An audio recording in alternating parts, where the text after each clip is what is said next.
গত 54 বছরে আমরা যে গোলামির মধ্যে দিয়ে গিয়েছি এবং গত 16 বছরে যে ফেসিবাদী কাঠামোর মধ্যে দিয়ে গিয়েছি, সেই ফেসিবাদী কাঠামো আমরা আর দেখতে চাই না।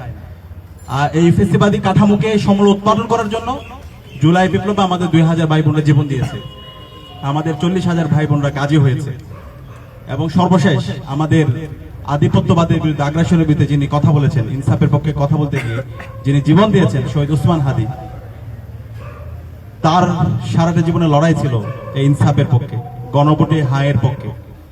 তো এই গণভোটের হা ক্যাম্পেইনকে আরো জোরালোভাবে সারা দেশব্যাপী ছড়িয়ে দেওয়ার জন্য, সর্বস্তরের মানুষদেরকে এখানে সম্পৃক্ত করার জন্য আমরা আগামীকাল থেকে বিভাগীয় গণজমায়েত শুরু করছি।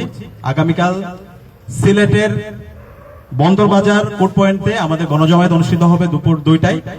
আমরা এই গণজমায়েতে সকল ফেসিবাদ বিরোধী রাজনৈতিক দলগুলোকে দাওয়াত দিয়েছি এবং ওইখানকার যত সামাজিক এবং স্বেচ্ছাসেবী সংগঠন আছে তাদেরকে দাওয়াত দিয়েছি, মসজিদের ইমামদেরকে দাওয়াত দিয়েছি, মন্দিরের পুরোহিত যারা আছে তাদেরকে দাওয়াত দেওয়া হয়েছে, প্রেস ক্লাবের সভাপতিকে দাওয়াত দিয়েছি, শিল্পকলা একাডেমি, ক্রীড়া সংস্থা, শ্রমিক সমাজের যারা প্রতিনিধি আছে তাদেরকে দাওয়াত দেওয়া হয়েছে, শিক্ষক, ডাক্তার সহ বিভিন্ন পেশাজীবীর শ্রেণীর প্রতিনিধি যারা আছে তাদেরকে দাওয়াত দেওয়া হয়েছে। তো আমরা পুরো দেশ জুড়ে ডাকসু, জাকসু, রাকসু, চাকসু এবং যোগসু, এই 5 ছাত্র সংগঠনের যারা প্রতিনিধিরা আছে এবং সর্বস্তরের শিক্ষার্থীরা আমরা সারা দেশব্যাপী ছড়িয়ে পড়বো এবং সারা দেশব্যাপী এই গণভোটের হা এর পক্ষে আমরা ক্যাম্পেইন করব। এই হা মানেই বাংলাদেশ, হা মানে ইনসাফ, হা মানেই নতুন রাজনৈতিক সংস্কৃতি বিনির্মাণ করা, হা মানে আর কখনো যেন বাংলাদেশ ফেসিবাদ ফিরে না আসে তার জন্য সুন্দর একটি রাজনৈতিক সংস্কৃতি বিনির্মাণ করা, বাংলাদেশের যে স্বাধীন প্রতিষ্ঠানগুলো আছে সেটাকে শক্তিশালী করা।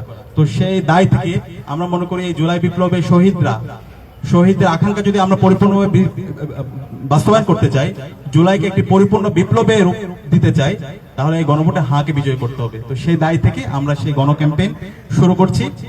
কিন্তু আমরা খুবই হতাশ হচ্ছি, ইতিমধ্যে আমরা দেখতে পেয়েছি বাংলাদেশ জামাত ইসলামী, এনসিপি সহ 11 দলীয় জোট তাদের অবস্থান পরিষ্কার করেছে। তারা তাদের নির্বাচনী ক্যাম্পেইন যেখানেই করছে সেখানে তারা গণভোটে হায়ের পক্ষে ক্যাম্পেইন করছে।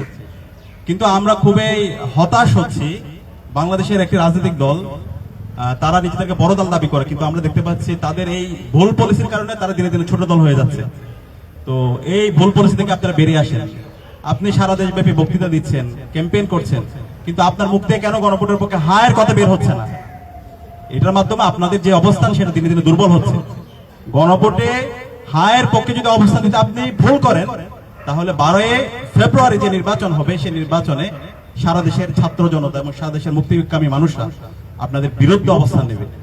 এখনই আপনাদের সময় আছে। আমরা যেই গণজমায়েত করছি হায়ের পক্ষে, আমরা বিএনপি কে দাওয়াত দিয়েছি, বাংলাদেশ জামাত ইসলামীকে দাওয়াত দিয়েছি, এনসিপি কে দাওয়াত দিয়েছি, সবাইকে দাওয়াত দিচ্ছি এবং সকল রাজনৈতিক দলগুলোকে দাওয়াত দিচ্ছি। আমরা আশা করবো তারা আসবে এবং এই গণজমায়েতগুলোতে তাদের অবস্থান পরিষ্কার করবে।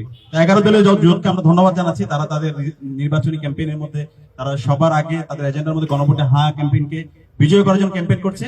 আমরা আশা করবো খুব দ্রুতই বিএনপি এবং তারেক রহমান তাদের অবস্থান পরিষ্কার করবে এবং ছাত্র জনতার পক্ষ থেকে আমরা সারা দেশের ছাত্র জনতাকে সাথে নিয়ে আমরা এই গণভোটে হাকে বিজয় করার জন্য আমাদের এই ক্যাম্পেইন জারি রাখবো। এবং একই সাথে মসজিদের যারা ইমামরা আছে, মন্দিরের যারা পুরোহিতরা আছে এবং বিভিন্ন পেশাজীবী যারা আছে, আপনাদের সবাইকে আহ্বান করবো, সর্বপর্যায়ের ছাত্র, নাগরিক, শ্রমিক সবাইকে আহ্বান করবো এই গণভোটে হায়ের পক্ষে আমরা যেন সারা দেশব্যাপী একটা গণজাগরণ গড়ে তুলি। ইতিমধ্যে জনগণ সিদ্ধান্ত নিয়ে নিয়েছে, তারা গণভোটে হাকে বিজয়ী করার জন্য হায়ের পক্ষে তারা গণজমায়েত এবং গণজোয়ার তারা শুরু করেছে। আমরা আশা করছি 12 ফেব্রুয়ারি এদেশের সকল মুক্তিকামী ছাত্র জনতার গণরায়ের মাধ্যমে, গণভোটে হা বিজয়ের মাধ্যমে জুলাই শহীদের যে আকাঙ্ক্ষা, সেই আকাঙ্ক্ষা বাস্তবায়ন করার মাধ্যমে আমরা নতুন একটি বৈষম্যহীন ইনসাফ বাংলাদেশ বিনির্মাণ করব। সেই বাংলাদেশ হবে একটি সুখী, সমৃদ্ধ এবং ইনসাফ ভিত্তিক বাংলাদেশ। তো আজকের এই আয়োজনে উপস্থিত হওয়ার জন্য সাংবাদিক বন্ধু